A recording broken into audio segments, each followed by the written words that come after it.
It began with, I think I made a mistake. My guest today is Steve Hershberger.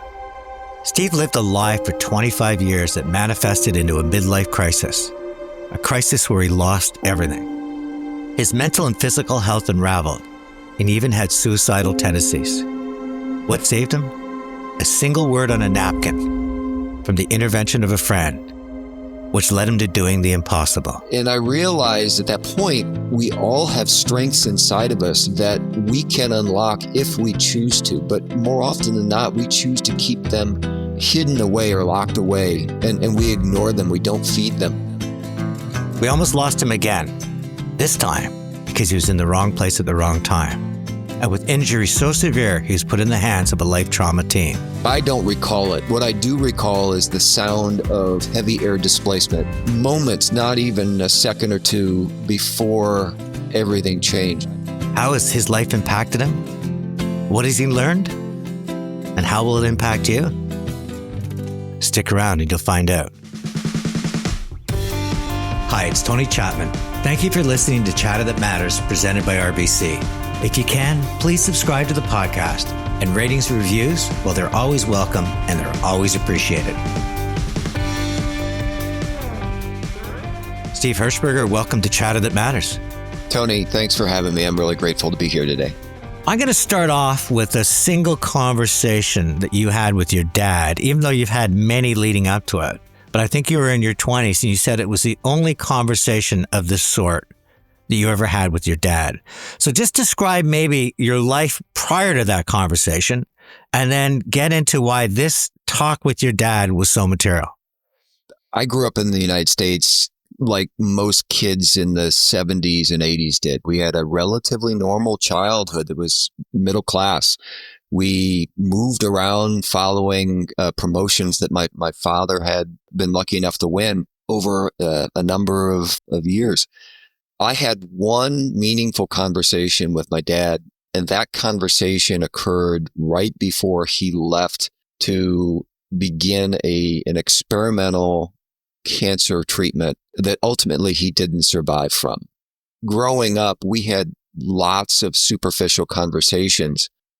He was a dad biologically. He lived in the same house, but he was never really emotionally present. I was given a checklist of things that I was supposed to accomplish over the course of my childhood and my life. And it was essentially check back in 5 years when you've done this. That checklist, from what I researched, was really following in his footsteps. You know, you play sports, you go to the college that he went to, you become involved in sales, you find your way into management. But that was very different than who you were. From what I understand, you were a very creative kid. 100%, Tony. I remember growing up, one of the things that my uncle, who'd been an active part of my life, encouraged was the pursuit of some of my artistic endeavors. I was, again, like you had indicated, I was a really creative kid. I wrote stories. I was a relatively decent artist. In fact, I remember I sold my first watercolor painting when I was 11 years old. I was so proud.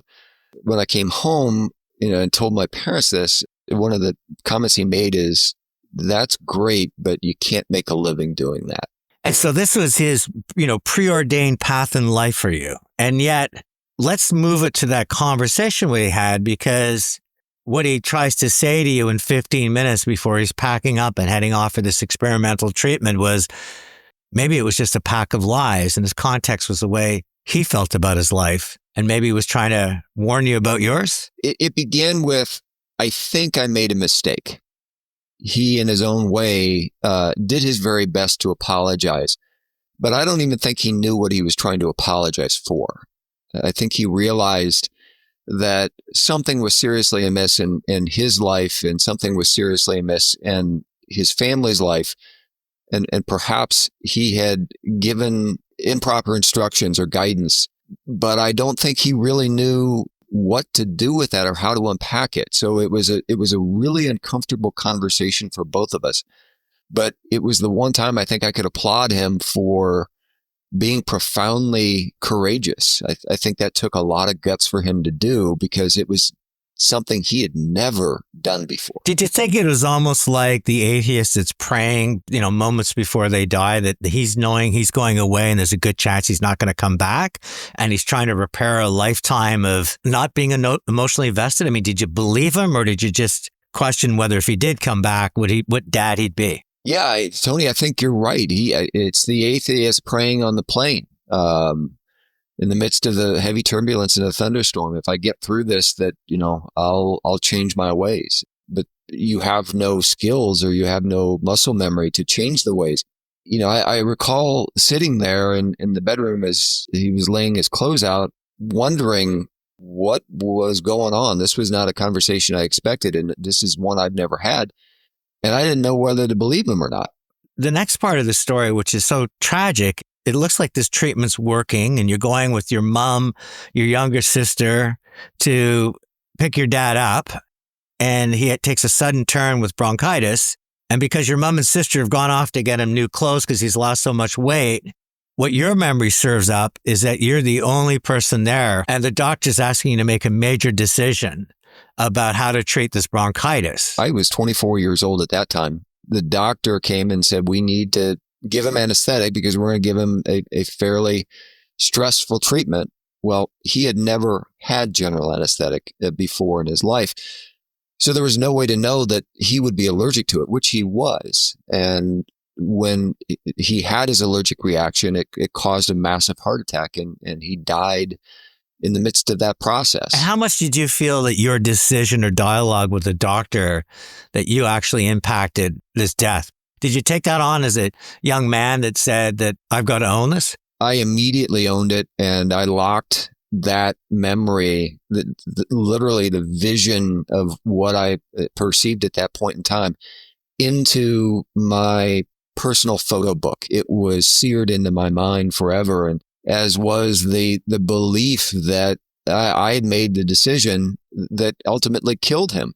Rather than telling somebody, whether telling my family members or telling a trusted adult or a peer or a boss or somebody, I just internalized it and let it rot and fester. And it did that for 25 years. Recently, you realized in a conversation with that uncle that used to inspire you to do more art, that in fact, you weren't alone in the room with that doctor. He was there with you, but for some reason that had been erased. So he and I had been meeting up for coffee. We live in the same general vicinity, the same general town. And one day, not too terribly long ago, earlier this summer, one of the things that we were unpacking is regrets that we've had.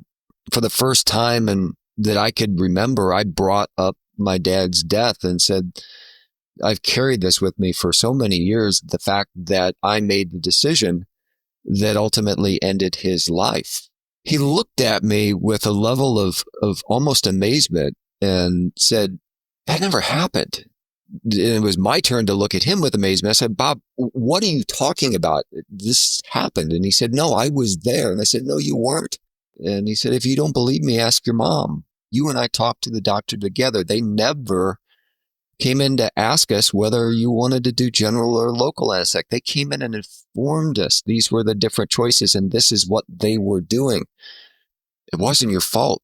But for 25 years, you lived with this burden, and it wasn't like you could just lock it away. I mean, this thing snuck out of every corner of that box and impacted you emotionally, psychologically, financially. Just give us a sense of living with this memory that was a lie, the pain it caused you and obviously anybody attached to you for almost a quarter century.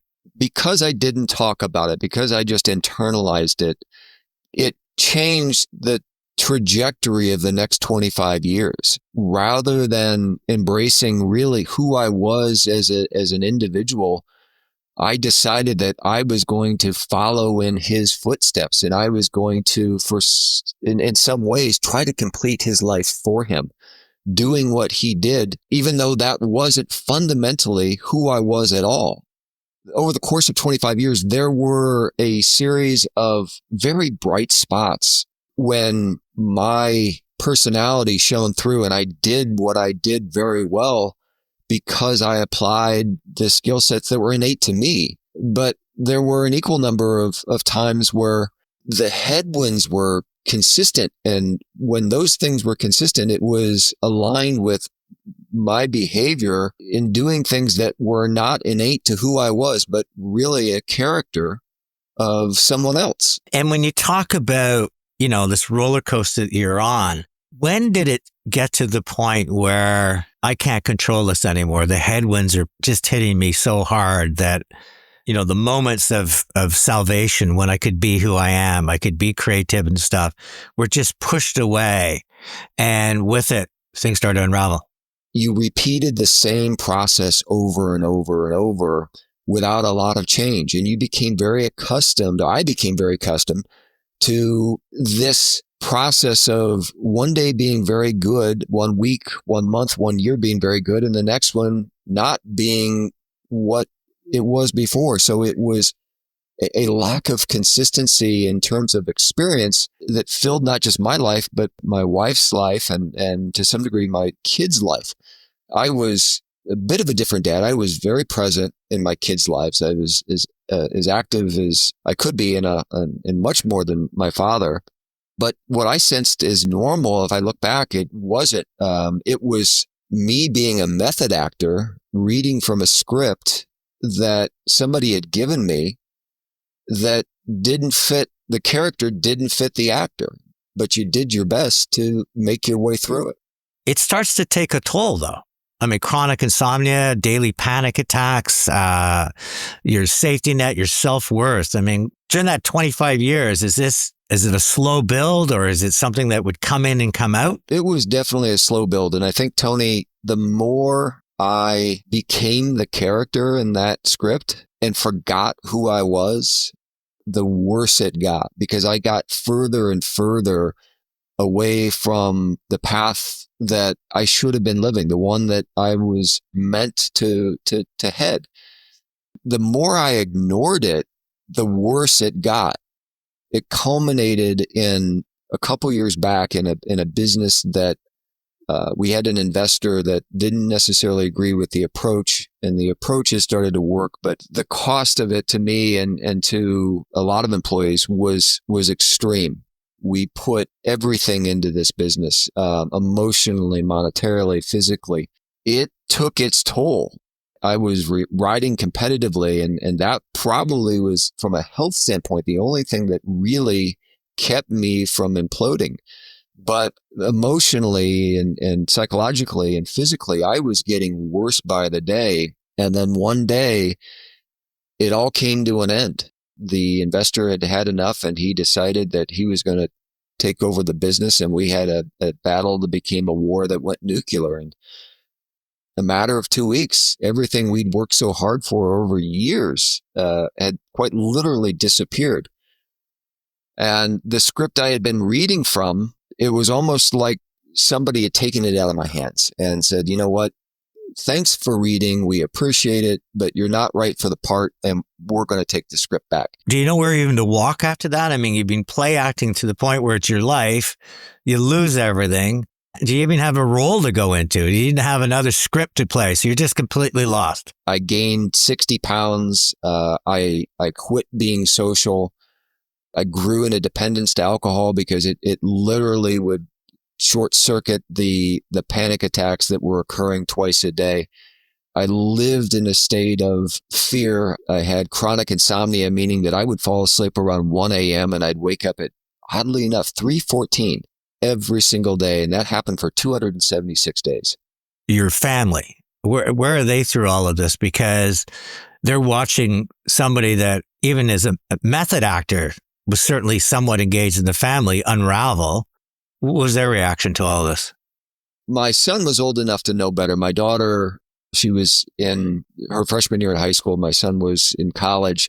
My wife is an incredibly strong person, is a force of will in and of herself. And she has always been there to pick up pieces and glue them back together, much like a kintsugi bowl, if you will. She did her very best to shield herself and our kids from the reality of what was occurring. My pattern of behavior was, don't talk about it, internalize it, and put as bravest smile on your face as you can. And when everything imploded, I would leave the house and go sit at a Starbucks, bite my lip or my tongue or my cheek until it bled, because I knew that if I was in a public place, I wouldn't break down. I wouldn't lose it.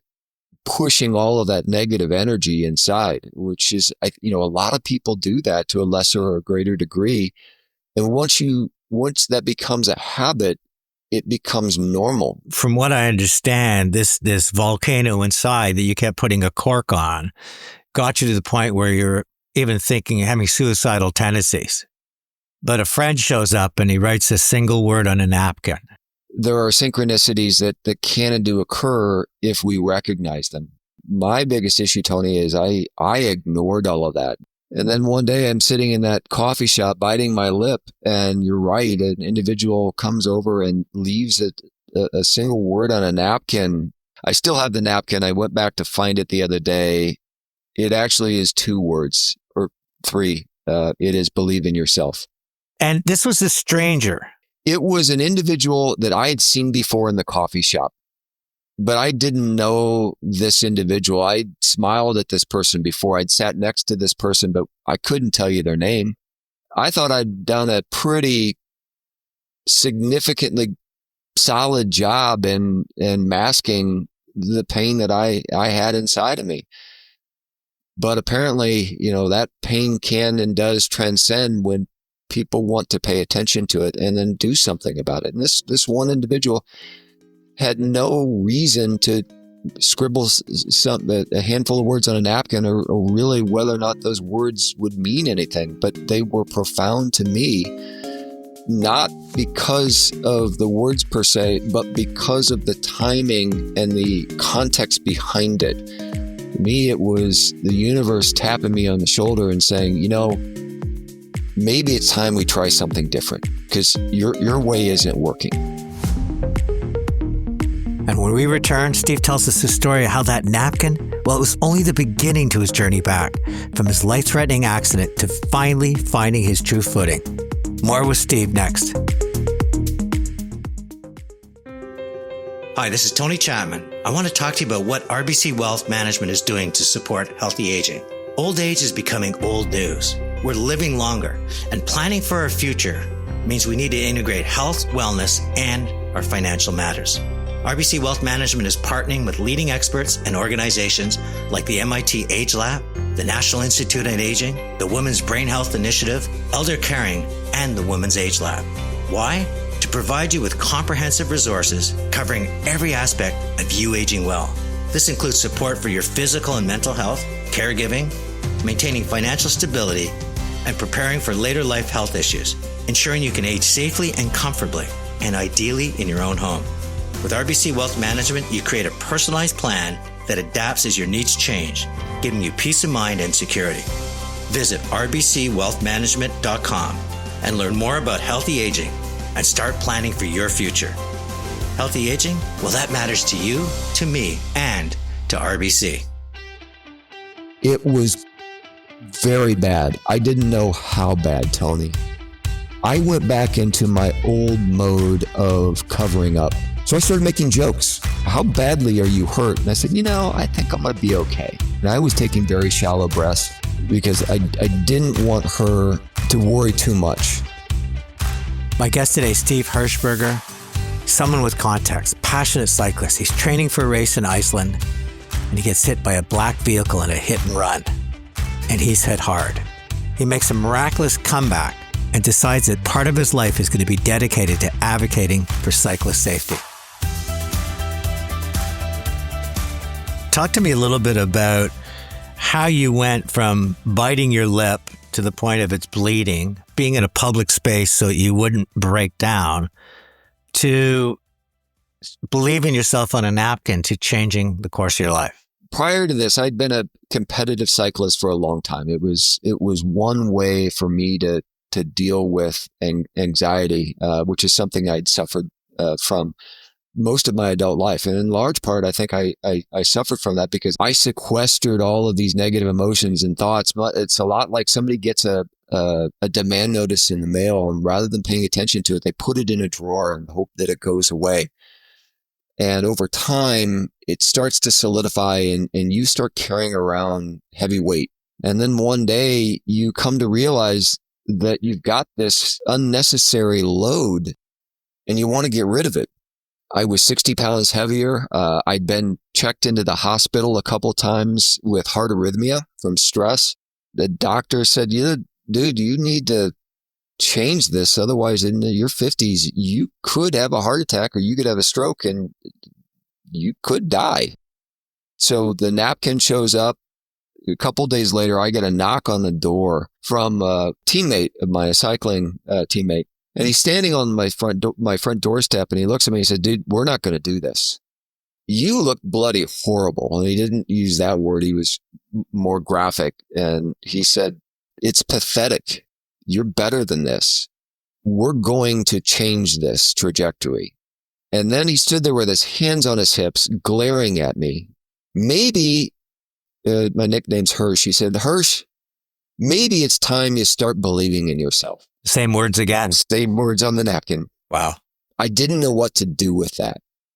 It's time for you to stand up and not be a victim. Let's go a different direction and just believe in yourself. I came back in the house. I came into the office I had in the home, and sitting on the desk was that napkin. I sat and stared at it for an hour. I made maybe it was a spiritual decision, but it was a soul level decision that I was going to follow the path that I was meant to follow, and the rest of my life would look different. Instantly, meaning in a matter of days, it went from terrible to there was a light, an opening, an opportunity. Oddly enough, Tony, the opportunity came in the form of a friend, another friend who I hadn't seen in quite some time. Let's get together for coffee.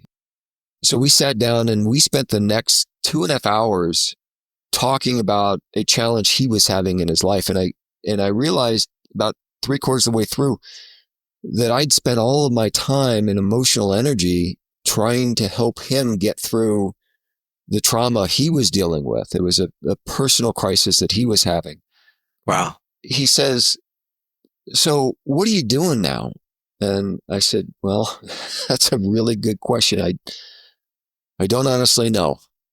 And he said, I need some help inside my organization. Would you be willing to take on the role of change agent in helping my organization evolve and change? Well, absolutely. And then driving home, I thought, what the hell do I know about change? I'm the last guy that should be talking about change. And so I called up a friend of mine who was in consulting and he was an expert in change management. And he said, it takes perseverance and determination, but most of all, it takes honesty and courage to change. And he said, what do you know about those things? If you'd asked me a year ago, I would say not much. Here's what was happening in my life, but right now, this is what's going on. And he says, Steve, I can't think of anybody more qualified because you're dealing with change firsthand. And I believe that you can learn from that process and they can learn from you. So I embarked on a career of focusing on change management, and it went really well until I realized I was sort of treading water. I realized that I had changed enough without really throwing the old costumes and the old way of doing things away. I had kept them. When you make a decision to change your life, you have to be all in to facilitating that change. You can't be in the middle. I believe that many of us that struggle with difficult emotions or we struggle with the frustrations of our life, we know deep down that we're doing some of the wrong things or all of the wrong things. We really don't want to do anything about it because we are so terrified of what might happen. All of that fear, the terrors, when all of those things do happen to you, your perception of the end is not the end. It's the beginning. So that the nightmares, the terrors that are coming for you, that you're so scared of, that's all a paper tiger. It's all just a loud label. What sits behind it is the agent of change. They're really angels there to move you in the right direction, whether you want to believe in that or whether it's just a revelation of, I can be who I need to be. Steve, the other tragedy is you're starting to really figure all of this out. You've now become the person with the napkin and the person knocking on the door in terms of your ability to unpack what you've learned for others. But on May 30th, 2024, you're out cycling. You get hit. I wasn't just hit. I was destroyed. People say to me often, it was a hit and run. And aren't you angry that they didn't find the person? Don't you want retribution for what happened to you? And I'm so sorry that this occurred. The reality is that up until that point in time, Tony, the changes I had made were all for me.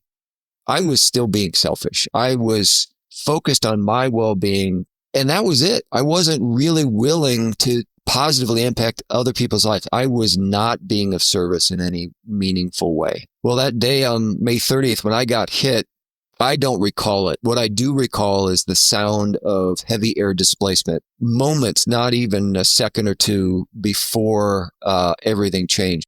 And I was going 15, and the vehicle was probably traveling between 60 and 70 miles an hour when it hit me.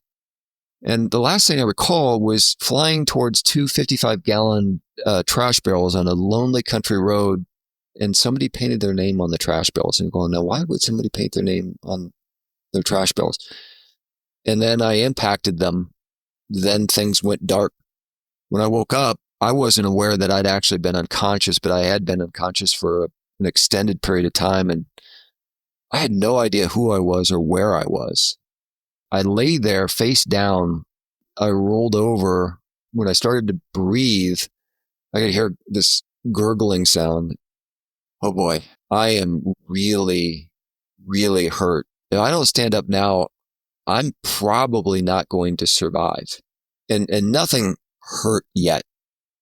When I started to get to my knees and stand up, what I could feel was, the best way to describe it is a bag of dominoes rolling and moving over one another. And those were the broken ribs and collarbone and other bones in my body that were rubbing against all the soft tissue damage. A lot of the cyclists, we have what's called a headset on the bike, and that is this little device that gives you all of your data, your speed, your distance, and whatnot. The headset has an accelerometer in it. And that accelerometer, when it stops quickly, it sends a text alert and says, there's an emergency at this location. You should head that way. My wife, who got the text alert, didn't see it right away and just made the assumption that Steve had made a sudden stop and was up starting again and hadn't answered his phone. As I'm standing there, and as it turns out, this is close to almost an hour after the accident occurred and the driver had driven away, that another cyclist came down this lonely country road, and he came over me and he started to say, are you okay? And then he stopped and goes, oh shit, you are not okay. At that point, my phone rang one more time. And so he took it out of my jersey pocket, gave it to me to answer, and I didn't know how to do that. Then he took it and he said, hi, my name is John, and I have this person's phone. My wife said, I'm that person's wife, and I'm nearby. You need to get her as fast as possible.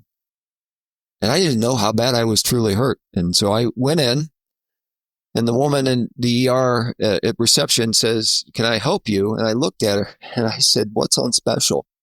And she rolls her eyes. Another cyclist that has had a crash, and he's a smart ass, and here, fill out these forms. Well, as I was taking the forms, there was a PA that walked by, saw me and heard me and goes, what happened? And I said, I was hit by a truck and it was a hit and run. He called a code and rushed me into triage.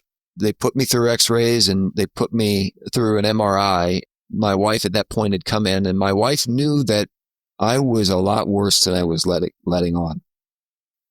She had called my daughter.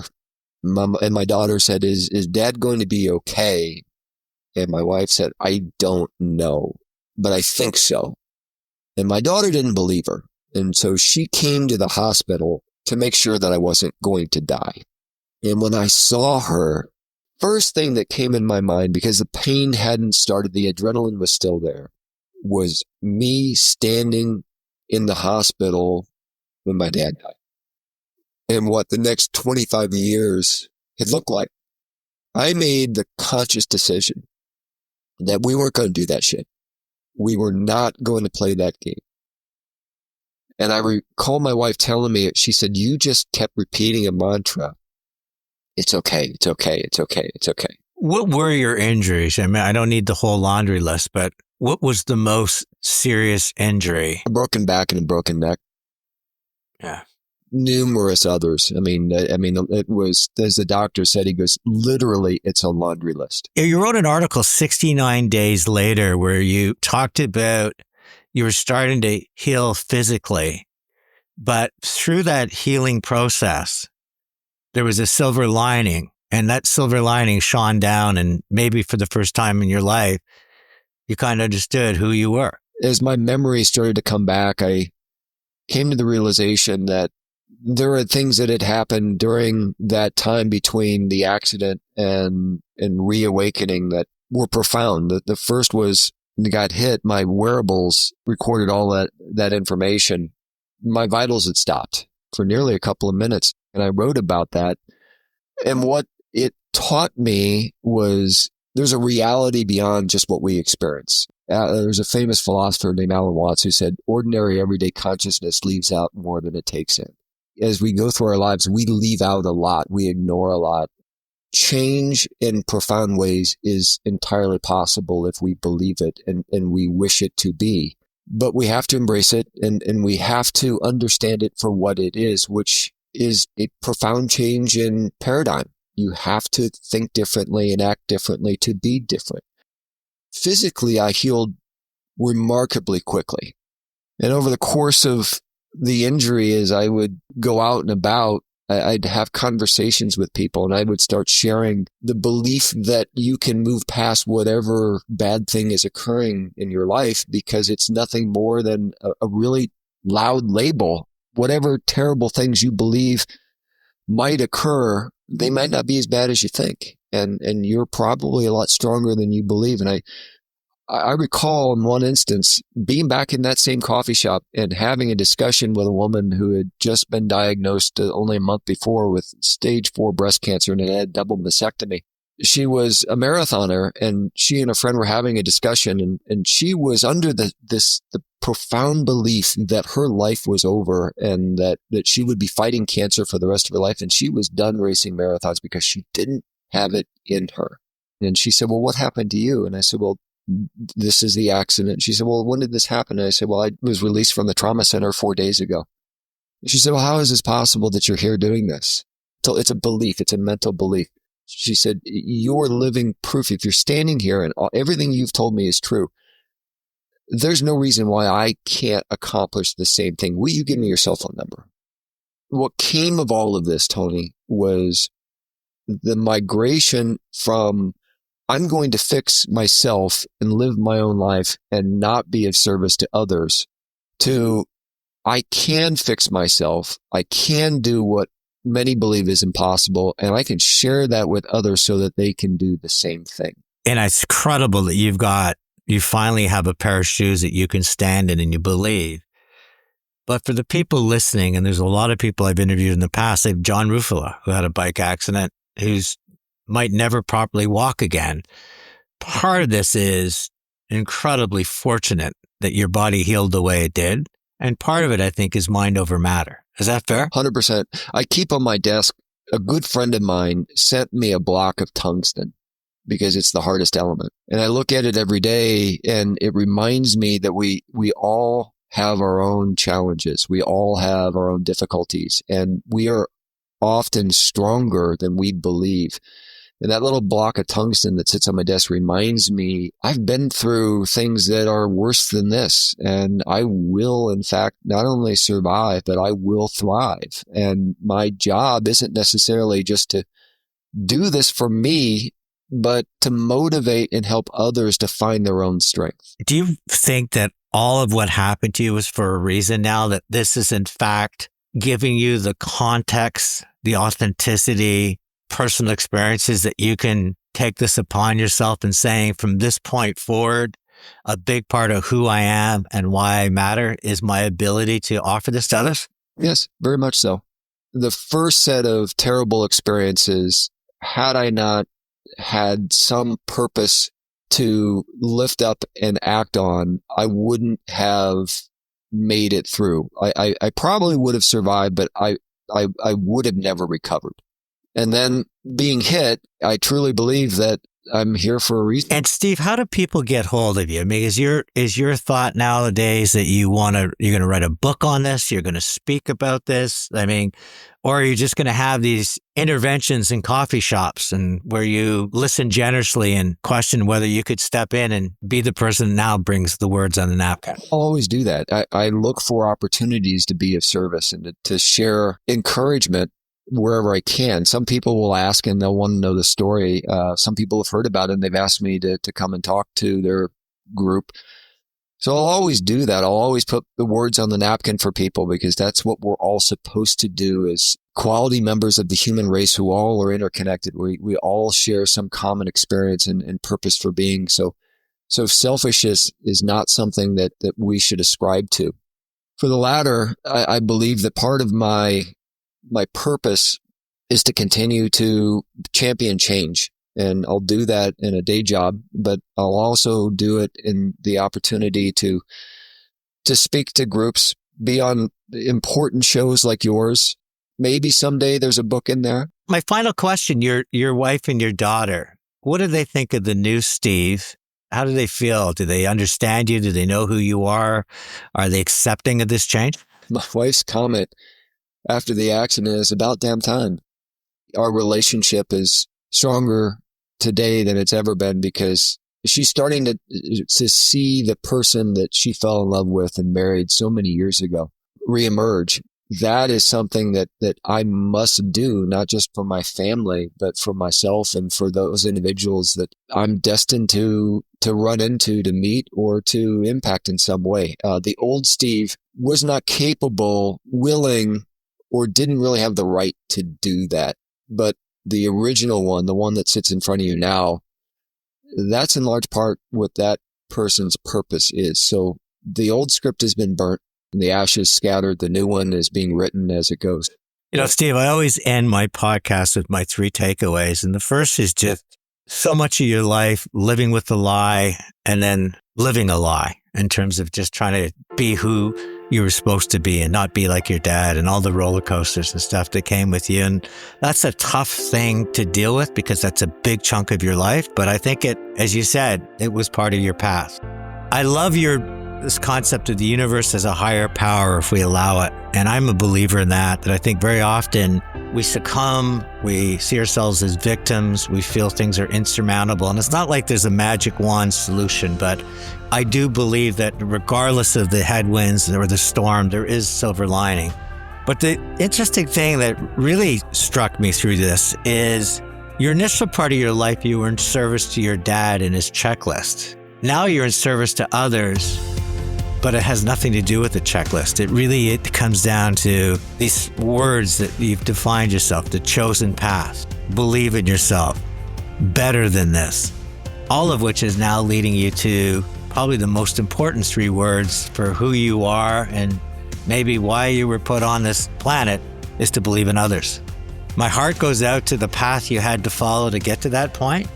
My heart also soars for the fact that you've got some insights into life and who you are at a time in your life where many people question, has it been a life well served? You're now realizing that this point forward, my life is to serve. So for all of that and for your honesty and your authenticity, I do appreciate you joining me on Chat That Matters. I heard from a very smart guy on a podcast not too long ago. It's more about transformation and less about proclamation. I think we often proclaim that we're victims, or we proclaim that we're suffering, or we proclaim that we want this or want that, and we get frustrated with that. It doesn't really matter. It's about how do we transform ourselves and how do we transform and be of service to others. Tony, thank you. Once again, a special thanks to RBC for supporting Chatter That Matters. It's Tony Chapman. Thanks for listening, and let's chat soon.